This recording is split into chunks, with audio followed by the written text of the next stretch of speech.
আসসালামু আলাইকুম। আজকের ভিডিও শুরু করার আগে আমি আজ একটা গল্প দিয়ে শুরু করতে চাই।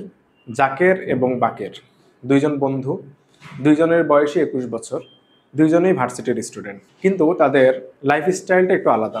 জাকের এক ধরনের লাইফস্টাইলে অভ্যস্ত এবং বাকের এক ধরনের লাইফস্টাইলে অভ্যস্ত। ১০ বছর পরে যখন তারা কর্মজীবনে ঢুকলো, তখন দেখা গেল দুইজন একই পোস্টে জব করে, একই ধরনের স্যালারি। কিন্তু জাকের সারাদিন ৭ থেকে ৮ ঘন্টা তার অফিস ওয়ার্ক করার পরেও বাসায় এসে সে ফ্যামিলিকে সময় দিতে পারতেছে, সে তার নিজের ডেভেলপমেন্টের জন্য কাজ করতে পারতেছে, তার অসুস্থতাজনিত যে খরচ সেই খরচটা মিনিমাম, এবং তার বেতনের একটা বড় অংশ সে সেভিংস করতে পারে। অপরদিকে বাকের, সে ৩১ বছর বয়সে, সেও জাকেরের মতো একই পরিমাণ স্যালারি পায়, কিন্তু তার স্যালারির একটা বড় অংশ চিকিৎসা খরচের জন্য চলে যায়। সে ঠিকমতো সেভিংস করতে পারে না। সে অফিস থেকে এসে তার শরীর আর নড়ে না, সে মনে হয় আর বেড থেকে উঠতে পারবে না। এই দুইজনের লাইফস্টাইলের মধ্যে আপনারা কার লাইফস্টাইলটা পছন্দ করেন, জাকেরের নাকি বাকেরের? যারা জাকেরের মতো লাইফস্টাইলটা চান, আজকের ভিডিওটা তাদের জন্য। আজকের ভিডিওতে আমি প্রাকৃতিকভাবে রোগ প্রতিরোধ ক্ষমতা বাড়ানো এমন 5টি টিপসের কথা আপনাদের সাথে শেয়ার করব। আপনাদের সাথে আছি আমি ডাক্তার মোহাম্মদ শাহ আলম সোহাগ। প্রথমেই আমরা জানব রোগ প্রতিরোধ ক্ষমতা বা ইমিউনিটি কি। শরীরের বাইরে থেকে কোনো একটা জীবাণু, সেটা ভাইরাস হতে পারে, ব্যাকটেরিয়া হতে পারে, ছত্রাক হতে পারে, বা অন্য কোনো জীবাণু যখন আমাদের শরীরের ভিতরে আক্রমণ করে, আমাদের শরীরের শ্বেত রক্তকণিকা সেটাকে শরীর থেকে বের করে দেওয়ার জন্য বা মেরে ফেলার জন্য চেষ্টা করে। এই যে শ্বেত রক্তকণিকা শরীর থেকে বাইরের কোনো জীবাণু বের করে দেওয়ার যে চেষ্টা বা যেটা প্রচেষ্টা, এই প্রসেসটাকেই বলে হচ্ছে ইমিউনিটি বা রোগ প্রতিরোধ ক্ষমতা। আমি যদি সংক্ষেপে বলি, তাহলে শ্বেত রক্তকণিকার কাজকেই আমরা বলি হচ্ছে ইমিউনিটি। ইমিউনিটিটা দুই ধরনের আছে। একটাকে বলে হচ্ছে জন্মগত বা ইনেট ইমিউনিটি, যেমন আমাদের ত্বক, এটা আমাদের জন্ম থেকেই আমাদের শরীরে থাকে, সো এইটাকে বলা হচ্ছে জন্মগত বা ইনেট ইমিউনিটি। আরেকটা আছে অভিযোজিত বা অ্যাডাপটিভ ইমিউনিটি। যেমন যে চিকেন পক্স কারো যদি একবার হয়, তাহলে সারা জীবনে আর তার জেনারেলি হয় না। এর মেন কারণ হচ্ছে চিকেন পক্স যখন একবার হয়, তখন চিকেন পক্সের বিরুদ্ধে একটা অ্যান্টিবডি আমাদের শরীরে তৈরি হয়ে যায়। এই যে জন্মের পর একটা ভাইরাস আমাদের শরীরে আক্রমণের পরে নতুন করে যে ইমিউনিটিটা তৈরি হচ্ছে, এটাকে বলা হচ্ছে অভিযোজিত বা অ্যাডাপটিভ ইমিউনিটি। আমরা জানি খাবারের মাধ্যমে আমরা জেনারেলি 6টি পুষ্টিগুণ পেয়ে থাকি: carbohydrate, protein, fat, vitamins, minerals এবং ওয়াটার। এর মধ্যে সবগুলোই পরিমিত পর্যায়ে খেলে আমাদের ইমিউনিটির জন্য কাজে লাগে, কিন্তু কিছু কিছু স্পেসিফিক পুষ্টিগুণ আছে যেটাতে ইমিউনিটির জন্য খুবই দরকারি। যেমন প্রোটিন। আমরা জানি প্রোটিন বা আমিষ হলো শরীরের যে কোনো কোষের গঠনের প্রধান উপাদান। বলা হয়ে থাকে যে কোনো কোষের ব্রিক ওয়াল হচ্ছে প্রোটিন। শ্বেত রক্তকণিকা গঠনের জন্য প্রোটিনের প্রয়োজনীয়তা সবচেয়ে বেশি। আবার সেনাবাহিনী যেমন কোনো একটা যুদ্ধে সে হাত দিয়ে যুদ্ধ করে না, সে বিভিন্ন ধরনের অস্ত্র ব্যবহার করে, ঠিক একইভাবে শ্বেত রক্তকণিকা জীবাণু ধ্বংসের জন্য কিছু কেমিক্যাল অস্ত্র ব্যবহার করে। সেই কেমিক্যাল অস্ত্রগুলোও তৈরি হয় বিভিন্ন প্রোটিনের মাধ্যমে। তো শরীরে প্রোটিনের ঘাটতি যদি দেয়, সেক্ষেত্রে শ্বেত রক্তকণিকা ঠিকমতো কাজ করতে পারবে না, ইমিউনিটি ভেঙে পড়বে। সেকেন্ড যে ইম্পর্টেন্ট পুষ্টিগুণটা আমাদের দরকার, সেটা হচ্ছে ভিটামিন এ। ভিটামিন এ এক ধরনের পাওয়ারফুল অ্যান্টিঅক্সিডেন্ট হিসেবে কাজ করে। আমাদের শরীরের ত্বক এবং মিউকাস মেমব্রেন সহ শরীরের প্রাথমিক স্তরের যেসব প্রতিরক্ষা ব্যবস্থা আছে, সেই প্রাথমিক স্তরের প্রতিরক্ষা ব্যবস্থা শক্তিশালী করার জন্য ভিটামিন এ প্রয়োজন। থার্ড যে পুষ্টিগুণটা আমাদের দরকার, সেটা হচ্ছে ভিটামিন সি। যে কোনো টক জাতীয় খাবারে আমরা পেয়ে থাকি। ভিটামিন সি এক ধরনের পাওয়ারফুল অ্যান্টিঅক্সিডেন্ট হিসেবে কাজ করে। এছাড়া শ্বেত রক্তকণিকার সংখ্যা বাড়াতে ভিটামিন সি কাজ করে। আরেকটা অ্যান্টিঅক্সিডেন্ট আছে, সেটা হচ্ছে ভিটামিন ই। এছাড়া আমাদের শরীরে দরকার ভিটামিন ডি। ভিটামিন ডি আমাদের শরীরে শ্বেত রক্তকণিকার সংখ্যা বাড়ায়, শ্বেত রক্তকণিকা জীবাণুর দিকে আকৃষ্ট হওয়ার ক্ষমতাকে বাড়ায়। ঠিক একইভাবে ভিটামিন ডি আমাদের শরীরে হাড় গঠনে সহায়তা করে। এরপরে যে ভিটামিনটা আমাদের দরকার, সেটা হচ্ছে ভিটামিন বি6, ভিটামিন বি12 এবং ফলিক অ্যাসিড। আমরা জানি যে কোনো কোষ গঠনের জন্য প্রোটিন যেমন দরকার, একটা সুস্থ কোষ গঠনের জন্য কোষের ভিতরে ক্রোমোসোমকে সবার আগে সুস্থ হতে হবে। এই ক্রোমোসোম সুস্থ হওয়ার জন্য সব থেকে দরকারি যে ভিটামিন সেটা হচ্ছে ভিটামিন B6, ভিটামিন B12 এবং ফলিক অ্যাসিড। এই তিনটা যদি পর্যাপ্ত পরিমাণ না পেয়ে থাকে তাহলে দেখা যাবে আমাদের কোষের ভিতরে যে ক্রোমোসোম থাকে সেটা সুস্থভাবে গঠন হচ্ছে না। ক্রোমোসোম সুস্থভাবে গঠন না হলে কোষ সুস্থভাবে গঠন হচ্ছে না। যদি এটা শ্বেত রক্তকণিকার ক্ষেত্রে হয়ে থাকে তাহলে শ্বেত রক্তকণিকা সুস্থভাবে গঠন হতে পারবে না। সবশেষে গুরুত্বপূর্ণ একটা মিনারেলস দরকার, সেটাকে বলা হচ্ছে জিঙ্ক। জিঙ্ক আমাদের শরীরের শ্বেত রক্তকণিকার রেসপন্সকে দ্রুত করে, সে খুব দ্রুত যে কোনো জীবাণুর দিকে আকৃষ্ট হতে পারে। এছাড়া জিঙ্ক শরীরের বিভিন্ন মৃত কোষকে ধ্বংস করে নতুন কোষ গঠনে সহায়তা করে। এছাড়া কিছু পরিমাণ সেলেনিয়াম বা কিছু পরিমাণ ফাইবার আমাদের রোগ প্রতিরোধ ক্ষমতা বাড়াতে সহায়তা করে। তাহলে আমরা যদি সামারি করি তাহলে কি কি পুষ্টিগুণ লাগবে? প্রোটিন বা আমিষ, vitamin A, vitamin C, vitamin E, vitamin D, vitamin B6, B12 এবং ফলিক অ্যাসিড, জিঙ্ক, সেলেনিয়াম এবং ফাইবার। 1 নম্বর কারণ পুষ্টির অভাব।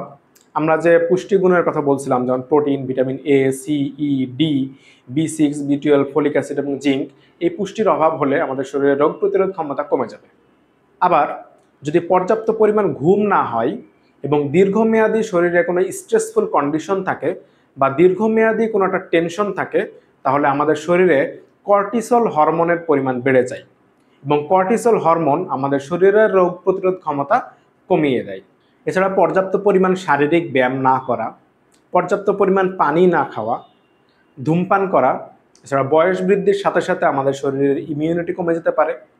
এছাড়া দীর্ঘমেয়াদী রোগ যেমন ডায়াবেটিস, হার্টের সমস্যা বা কিডনির সমস্যা, এইগুলো থাকলেও আমাদের রোগ প্রতিরোধ ক্ষমতা কমে যেতে পারে।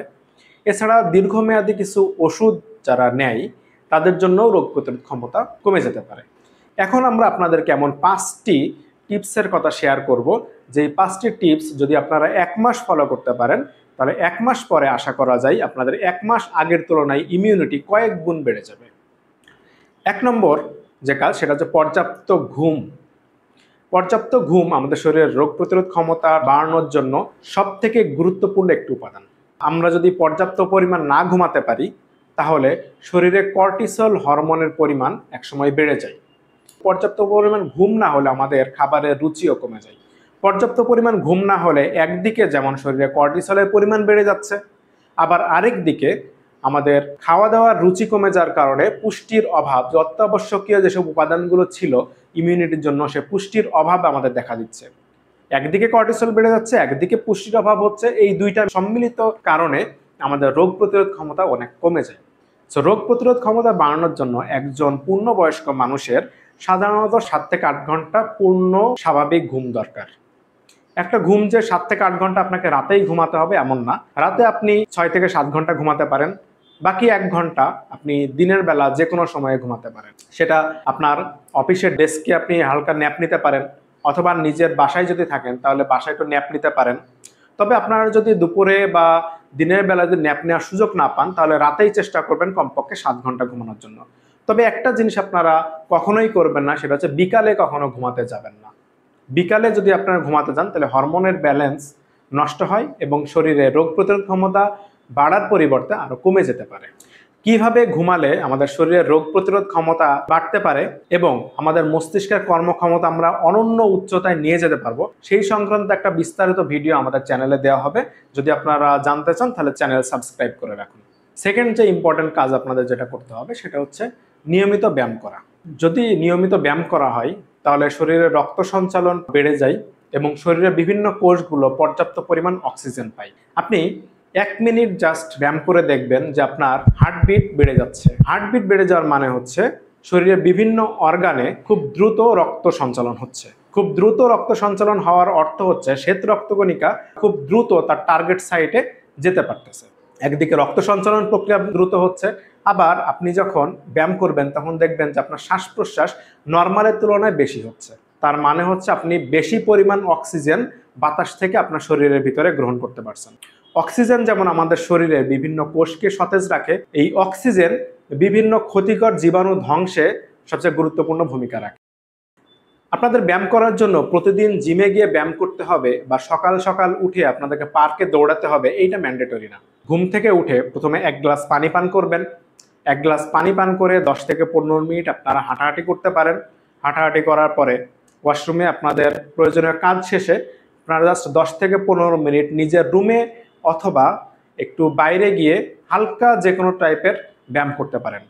তবে অভ্যাস না থাকলে কখনো সকালে আপনারা হাই ইন্টেন্সিটি বা দৌড়াদৌড়িতে টাইপের বা যেগুলোতে শ্বাস প্রশ্বাস অনেক দ্রুত হয়, হার্ট রেট অনেক বেশি বাড়ে, সেই টাইপের ব্যায়াম আপনারা করতে যাবেন না। যদি হাই ইন্টেন্সিটি ব্যায়াম করতে চান তাহলে এটা বিকালে করা সব থেকে ভালো। তবে আপনারা কখনো সন্ধ্যার পরে ব্যায়াম করতে যাবেন না। সন্ধ্যার পরে যদি ব্যায়াম করেন তাহলে আপনাদের হরমোনাল ব্যালেন্স ঠিক থাকবে না, রাত্রে পর্যাপ্ত পরিমাণ ঘুম হবে না, রেজাল্ট পজিটিভ আসার থেকে নেগেটিভ আসার সম্ভাবনাই সব থেকে বেশি। থার্ড, পুষ্টিকর খাবার গ্রহণ। আমরা ইতিমধ্যে যে পুষ্টিগুণের কথাগুলো বলেছিলাম, টোটাল 11টা পুষ্টি আমাদের ইমিউনিটি বাড়াতে সাহায্য করে, সেই পুষ্টিগুণ সমৃদ্ধ খাবার পর্যাপ্ত পরিমাণ গ্রহণ করতে হবে। সাধারণত দেখা যায় ডিম, মাছ, মাংস, ডাল জাতীয় খাবার বা বিভিন্ন বাদাম জাতীয় খাবার, সবুজ শাকসবজি এবং প্রতিদিন কিছু পরিমাণ টক জাতীয় খাবার যদি আপনারা খেয়ে থাকেন তাহলে ইমিউনিটি বাড়াতে যেসব পুষ্টিগুণগুলো দরকার সেগুলো আপনারা পর্যাপ্ত পরিমাণ পেয়ে যাবেন। একটা জিনিস আপনারা পাবেন না, সেটা হচ্ছে ভিটামিন ডি। ভিটামিন ডি এর জন্য সাধারণত সপ্তাহে 3 দিন 10 থেকে 15 মিনিট সকাল 10টা থেকে বিকাল 4টার মধ্যকার রোদে আপনাদের থাকতে হবে। পর্যাপ্ত পানি পান। পর্যাপ্ত পানি পান করলে আমাদের রক্তের ঘনত্ব কমে যায়, রক্ত বেশি পরিমাণ তরল হয়। তরল রক্ত বেশি ঘনত্বের রক্তের তুলনায় খুব দ্রুত শ্বেত রক্তকণিকাকে বিভিন্ন অর্গানে পরিবহন করতে পারে। প্রতিদিন একজন মানুষের কমপক্ষে সকালে ঘুম থেকে উঠে 1 গ্লাস সহ 2 থেকে 3 লিটার পানি পান করা প্রয়োজন। কিন্তু যদি আপনারা এমন কাজ করেন, বাইরে আপনার প্রধানত কাজ যেখানে প্রচুর পরিমাণ ঘাম হচ্ছে, সেখানে 2 থেকে 3 লিটার আপনার হবে না, সেক্ষেত্রে আর একটু বাড়াতে হবে। আপনি পর্যাপ্ত পরিমাণ পানি পাচ্ছেন কিনা সেটা আপনারা বুঝতে পারবেন আপনাদের প্রস্রাবের কালার দেখে। যদি আপনার হালকা হলুদ টাইপের প্রস্রাব হয় তাহলে ঠিক আছে, আপনার পর্যাপ্ত পরিমাণ আপনি পানি পাচ্ছেন। কিন্তু যদি প্রস্রাব যদি গাঢ় হলুদ হয় তাহলে ধরে নিতে হবে আপনার শরীরে পানি স্বল্পতা আছে, সেক্ষেত্রে পানির গ্রহণের পরিমাণ একটু বাড়াতে হবে। প্রস্রাবের কালার যদি অনেকটা পানির মতো কালার হয় তাহলে ধরে নিতে হবে আপনি বেশি পরিমাণ পানি খাচ্ছেন, সেক্ষেত্রে পানির পরিমাণ একটু কমাতে হবে। পঞ্চম, স্ট্রেস নিয়ন্ত্রণ এবং দীর্ঘমেয়াদী রোগ নিয়ন্ত্রণ। আপনার যদি ডায়াবেটিস, হাই ব্লাড প্রেশার বা হার্টের সমস্যা বা কিডনির সমস্যা থেকে থাকে তাহলে চিকিৎসকের পরামর্শ মতো সেগুলো নিয়ন্ত্রণের ব্যবস্থা করতে হবে। আর স্ট্রেস নিয়ন্ত্রণের জন্য আপনারা প্রতিদিন ধর্মীয় কাজ বা কিছু সময় মেডিটেশন করতে পারেন। তাহলে রোগ প্রতিরোধ ক্ষমতা বাড়ানোর জন্য যে 5টি টিপসের কথা বললাম, আমরা যেটা সামারি করি তাহলে হচ্ছে 1 নম্বর, প্রতিদিন কমপক্ষে 7 থেকে 8 ঘন্টা পর্যাপ্ত ঘুম, কিন্তু বিকালে কখনো ঘুমানো যাবে না। 2 নম্বর, প্রতিদিন বা সপ্তাহে কমপক্ষে 5 দিন কমপক্ষে 30 মিনিট করে এক্সারসাইজ। সকালে যদি করেন তাহলে লাইট এক্সারসাইজ, যদি বিকালে করেন তাহলে সেক্ষেত্রে হাই ইন্টেন্সিটি এক্সারসাইজ। বা সকালে বা বিকালে কখনো যদি সময় বের করতে না পারেন তাহলে আপনি কাজের ফাঁকে 1 ঘন্টা পর পর 2 মিনিট করে এক্সারসাইজ করতে পারেন। তবে সন্ধ্যার পরে কখনো ব্যায়াম করা যাবে না। 3 number, protein, vitamin A, C, E, vitamin B6, B12, folic acid এবং জিঙ্ক সমৃদ্ধ খাবার আপনাদের গ্রহণ করতে হবে এবং সপ্তাহে 2 থেকে 3 দিন সকাল 10টা থেকে বিকাল 4টা রোদে 10 থেকে 15 মিনিট আপনাদের থাকতে হবে। দৈনিক কমপক্ষে 2 থেকে 3 লিটার পানি গ্রহণ। পঞ্চম, দীর্ঘমেয়াদী রোগ নিয়ন্ত্রণে চিকিৎসকের পরামর্শ গ্রহণ করা। সবশেষে একটা কথাই বলবো, everyday every bite, build your shield for ফ্যামিলির joy and for country's health.